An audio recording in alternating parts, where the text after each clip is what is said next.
মাছ ভাজতে গিয়ে তেল ছিটকে এসে লাগলো গালে। আজ একটু অন্যমনস্ক ছিল পারমিতা।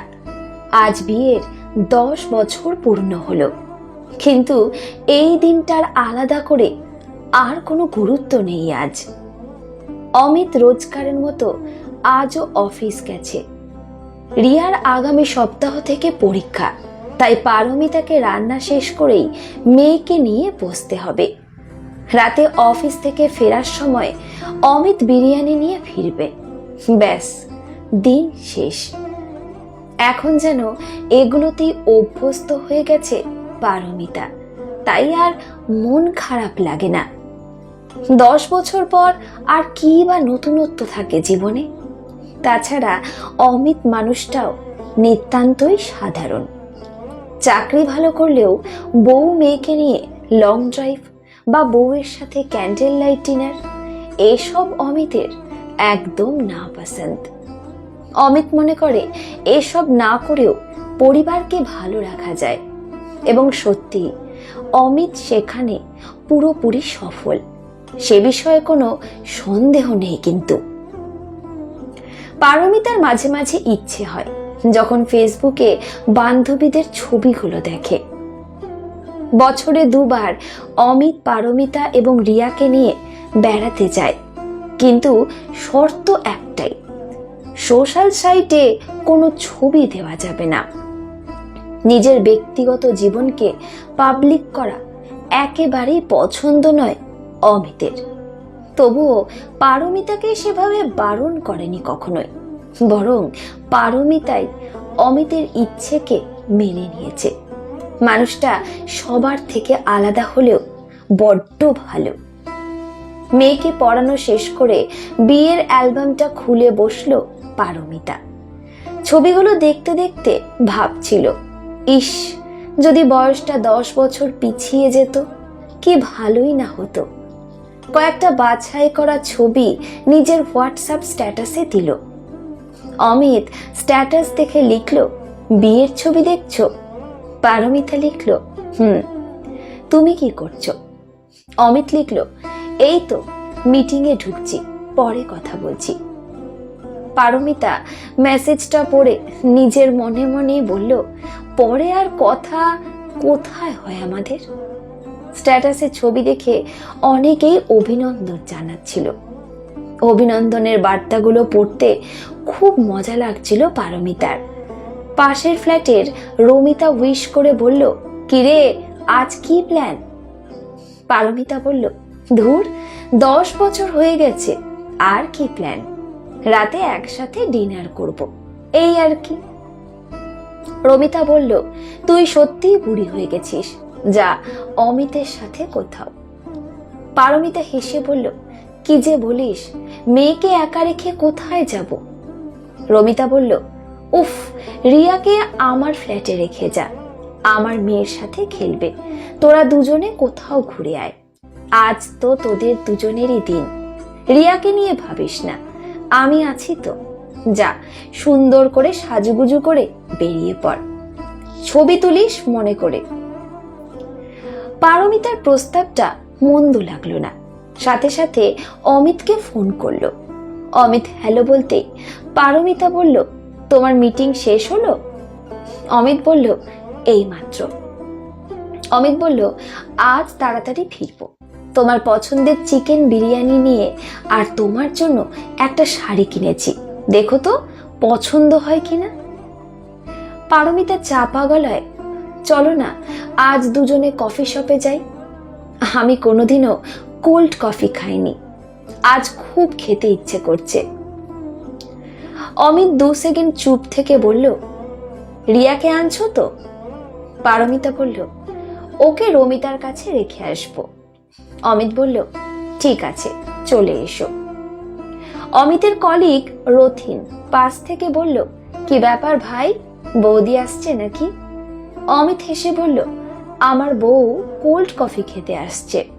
রথিন বলল, বেশ করেছে, যা তাড়াতাড়ি বেরিয়ে পড়। খুব সুন্দর করে সাজলো পারমিতা, তারপর কয়েকটা সেলফি তুলল। রিয়াকে বলল, মা তুমি একটু মামুন দিদির সাথে খেলা করো, আমি একটু পরে চলে আসব, ঠিক আছে?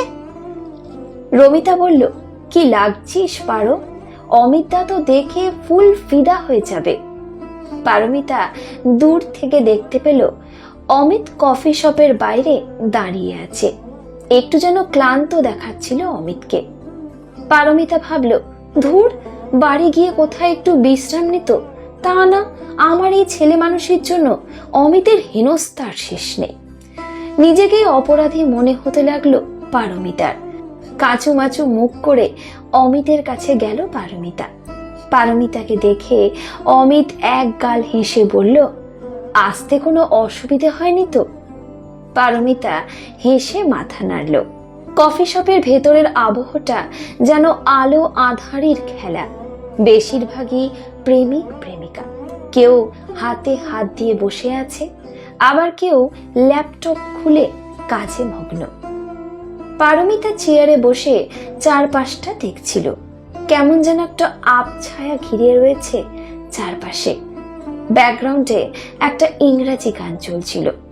সবাই খুব সচেতনভাবে চাপা গলায় কথা বলছে। জোরে কথা বলা মনে হয় বারণ। টেবিলে একটা পেপার দেওয়া ছিল। পারমিতা খুলে দেখল টেলিগ্রাফ। পারমিতার মনে হলো বিদেশ বিভুঁইয়ে পথ হারিয়ে বসেছে। অমিত বলল, বলো কি খাবে? পারমিতা বলল, কোল্ড কফি উইথ আইসক্রিম।